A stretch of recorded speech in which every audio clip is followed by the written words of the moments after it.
9h20, toujours en direct sur TV Finance, et il est temps, comme promis, de rejoindre Jean-Bernard Paya, expert en analyse technique. Bonjour. Bonjour Loïc. Alors, on va évoquer aujourd'hui le CAC, le DAX, le pétrole, mais juste avant, comme d'habitude, on va faire un petit point macroéconomique sur la situation mondiale. Les marchés européens qui souffrent depuis quelques semaines, est-ce que c'est la faute aux États-Unis, c'est ce qu'on peut dire ? Ben oui, tout à fait, c'est toujours ça. On est toujours, c'est eux qui donnent le tempo, comme on dit. En effet, depuis le début de la semaine, le CAC ainsi que le DAX et les principaux marchés européens ont clôturé la séance respective en baisse dans le sillage de Wall Street. Les raisons de cette ambiance morose il y en a quelques-unes, notamment la crainte de l'affaiblissement de la croissance aux États-Unis, qui par ricochet impacte les principales bourses européennes. En effet, il y a eu quelques statistiques décevantes outre-Atlantique, telles que le PMI ou même dans le domaine de la construction. Mais dans le fond, on constate que rien n'a vraiment changé sur le plan macroéconomique. Les marchés sont surtout très techniques et les mouvements sont souvent dus à des news ou certainement à des tweets de Donald Trump aussi. Et ce soir, tout le monde aura les yeux vers la Fed. Sur la Fed, notamment. De toute façon, sauf immense surprise. Mais voilà, il y aura une hausse de taux. Oui, on sait à peu près que c'est entre 2,25 et 2,50%. C'est historiquement bas, mais quand même au plus haut depuis 12 ans. Exactement. Mais surtout, ce qui sera scruté, Loïc, c'est la Fed a prévu trois hausses d'intérêt l'année prochaine. Et dans le contexte actuel, on attend une politique un peu plus accommodante de la Fed, notamment peut-être on aura 2 hausses au lieu de 3 prévues, ce qui pourra éventuellement faire rebondir les marchés. La Fed qui est sous pression, des tweets de Donald Trump, qui est très incisif ces derniers temps. Exactement, il met la pression sur la Fed, mais est-ce que ça va influer la décision de Tom Powell? Mais on note aussi que Jérôme Powell, que ceux qui siègent avec lui, qui ne sont pas dupes non plus, ils voient qu'il y a une récession qui commence à s'installer, que tout le monde commence à douter de la croissance mondiale. Et donc voilà, je pense, à mon avis, vu l'environnement macroéconomique, la Fed pourra être un peu plus souple dans sa décision. Et on aura ce rebond tant espéré par les marchés.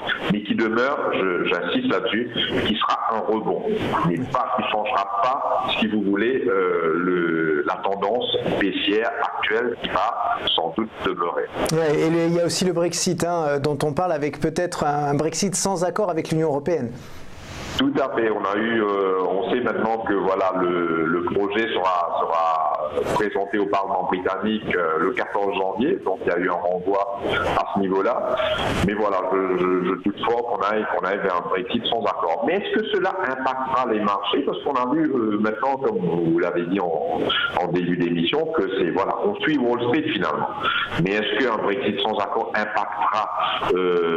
Est-ce que c'est pas déjà pricé? Est-ce que les gens ne s'attendent pas maintenant, vu ce que nous voyons en Angleterre ces temps-ci, est-ce que c'est pas déjà acté? Donc moi je pense qu'il n'y aura pas un gros impact, du moins sur les marchés. Alors dans ce contexte-là, comment vous analysez justement le CAC 40 pour commencer? Alors, la semaine dernière, je disais sur votre antenne que nous avions atteint un plus bas temporaire sur le CAC 40 à 4730 points. Et que le support qui était de 4900 points et qui était passé comme une sorte de résistance, qui était une résistance, était la cible potentielle. Le CAC est passé un peu au-dessus, à 4930 points. Et depuis, l'indice parisien a évolué dans un canal baissier.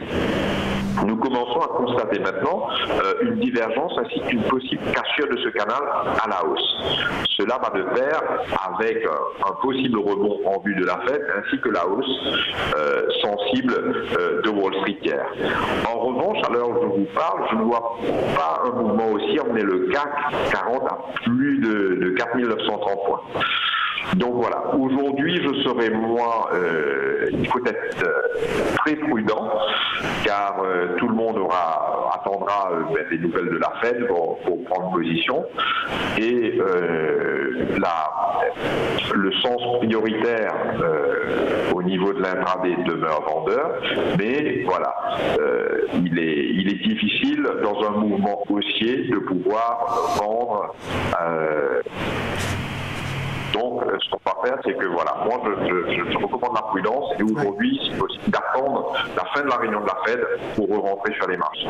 Et alors le DAX, est-ce qu'il réagit un petit peu mieux que notre indice parisien ou pas du tout ?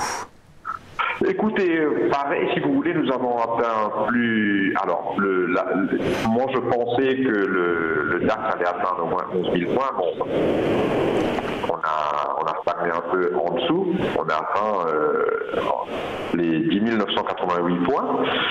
Donc voilà, on a aussi idem sur le DAX, on avait atteint un plus bas temporaire à 10 585 points.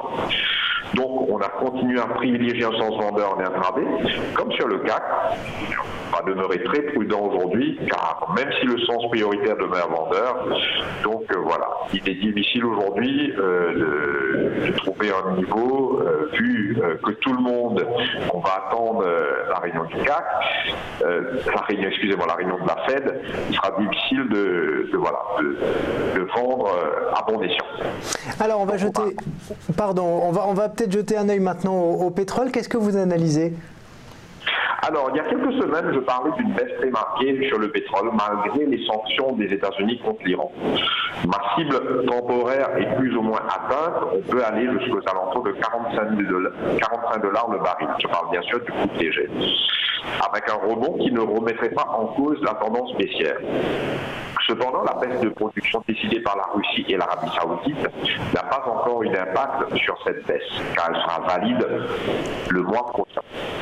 Et pourrait ramener le brut léger vers, à mon avis, on pourrait retracer jusqu'à 60-65 $. Je parle bien sûr du brut léger, le baril. La semaine dernière, les stocks de pétrole aux États-Unis ont encore augmenté, démontrant ainsi une véritable crainte sur la croissance mondiale.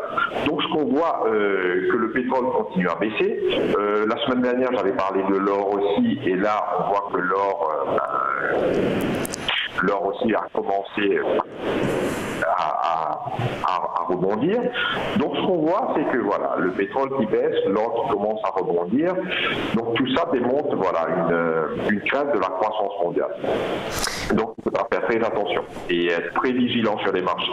Oui, donc voilà, si on peut résumer en quelques mots cette intervention aujourd'hui, c'est prudence sur tous les marchés et on attend un petit peu. Est-ce que d'ailleurs les fêtes de Noël pourraient être un petit peu réparatrices et est-ce qu'on pourrait mieux repartir en janvier 2019? On a encore 2 minutes pour en parler et peut-être un peu de prospective pour janvier. Alors qu'est-ce que vous en pensez? Alors moi je pense que le rallye, un vrai rallye n'aura pas vraiment lieu, mais on aura un rebond. Moi je pense que franchement, moi je serais surpris que J. Powell ce soir, que la Fed n'adopte pas une politique plus accommodante. C'est-à-dire qu'on a, au lieu de 3 baisses de taux, qu'on ait 2 ou une baisse de taux d'intérêt l'année prochaine. Donc ça va donner une bouffée d'air frais au marché et je pense que voilà, il y aura un rebond. Moi je suis quasiment sûr, on ne peut pas être sûr, on ne sait pas ce qui va se passer, mais je suis quasiment sûr, vu les setups des marchés, que voilà, il y aura ce rebond. Mais on demeurera sur une tendance de fond qui sera toujours baissière. Ce sera un rebond. Ce sera un rebond, ce qui pourrait éventuellement changer la donne.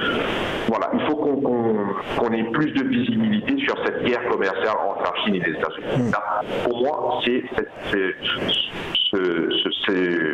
cet accord dans cette guerre commerciale qui sera le catalyseur et qui pourrait faire rebondir les marchés à plus long.